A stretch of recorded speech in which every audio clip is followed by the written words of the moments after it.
Welcome to the J.R. Hendrick Texan Gentleman, the podcast that talks about the life of J.R. Hendrick.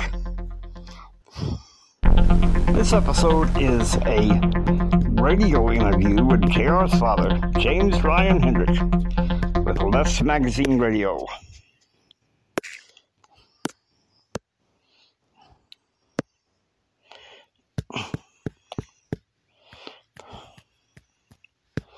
Come on.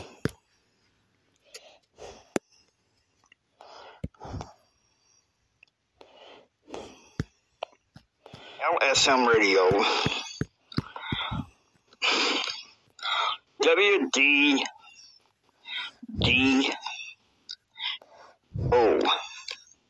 Washington, D.C.'s liberal free BS.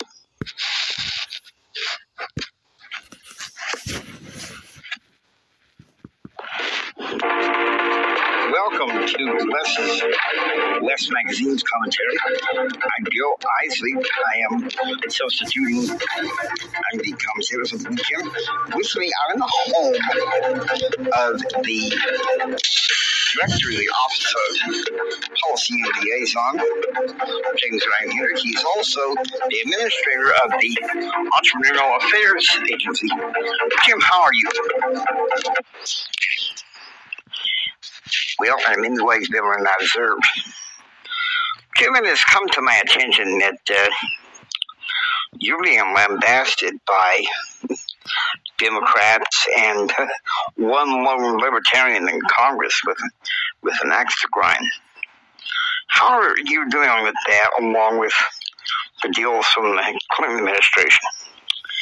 What I see it is, with the Republican Party, it's a mad dash for Dole to win the nomination. Clinton's living on that. And to tell you the truth, I think Washington, D.C. has reduced itself to be a fishbowl of the town. Does that mean that you're considering resigning? I give it less than 8 months, and then I'll be forced to resign.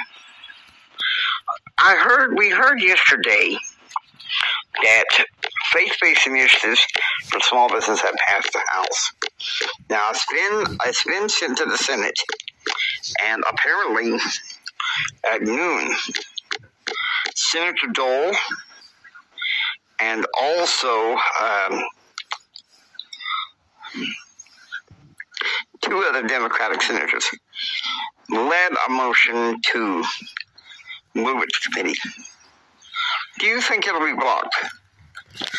Well, I'm not sure. All depends on what happens. To be honest with you, I think there's a firm chance it could pass. But then again, Clinton wants to deal with this reign of the poor, the reign of error. Why won't you support Dole? Why? Well, let's face it. He's had a long record. Okay. He's a Senate Majority Leader. He can, in some ways, he can sway the senators one way or another way. Last year, he blocked 2 of my key legislatures while passing only one that I agreed with the Clinton administration. Therefore, I see him as a weak nominee, and therefore the stupidity just keeps on going. You'd like to see some things change? Sure. Look, all you have to do is look at the indexes for December of 1995. Let me ask you something. I'm going to be firm with you as I can. All right, listen.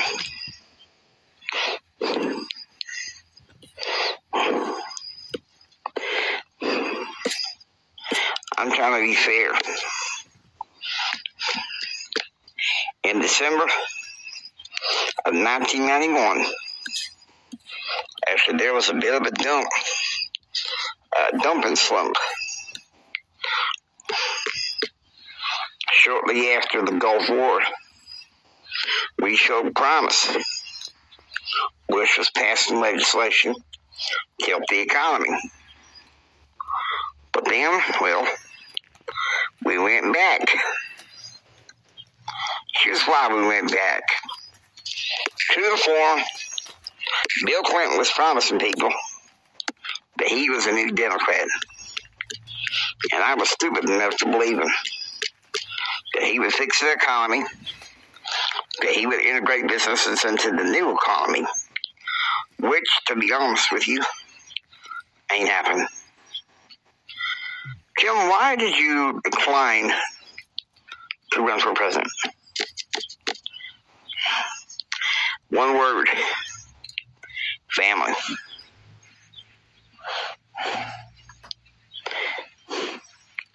You have a wife that has no desire to live in the White House. I have kids back in Texas that need me. Plus, business. The business that makes us power is productivity and practicality. The business in the oil field that puts food on the table. That's what I'm trying to do for people in small business. Put foods on people's tables, increase jobs, see if we can integrate the new economy that's coming. There's no doubt in the information age. Even House Speaker Newt Gingrich knows it. Hell, Bill Clinton knows it. But I think he's too busy hobnobbing with Bob Dole and Al Gore to care. You think Whitewater could be his Achilles heel? If Dole knew how to use it. But that's the problem. He don't. You know, you read in the Bible, thou shalt not steal. And in Proverbs chapter 6, we talk about not being surety to a friend, which is kind of like a pledge, a debt.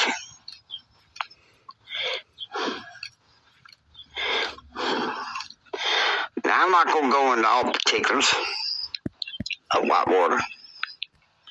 I'm aware that the Clintons or the administration's following me, trying to see what I'll do next. Do you think that the tabloids will be, again, in your future going after me? I don't know. Remains to be seen. Maybe about 6 months from now. Now, that's highly possible. People on the Democratic side, they want me to retire. They want me to retire. You know, our founder, Henry Lewis, he said,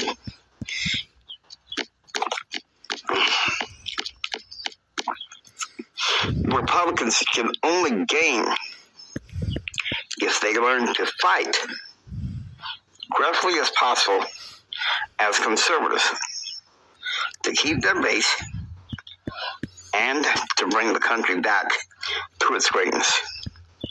What do you think? I think it's a wonderful quote. Now, I've come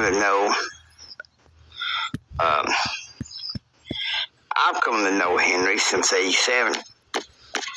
He's the one that got me in touch with the Bush campaign. And thank God. And he was shocked, but understanding when I supported Bill Clinton.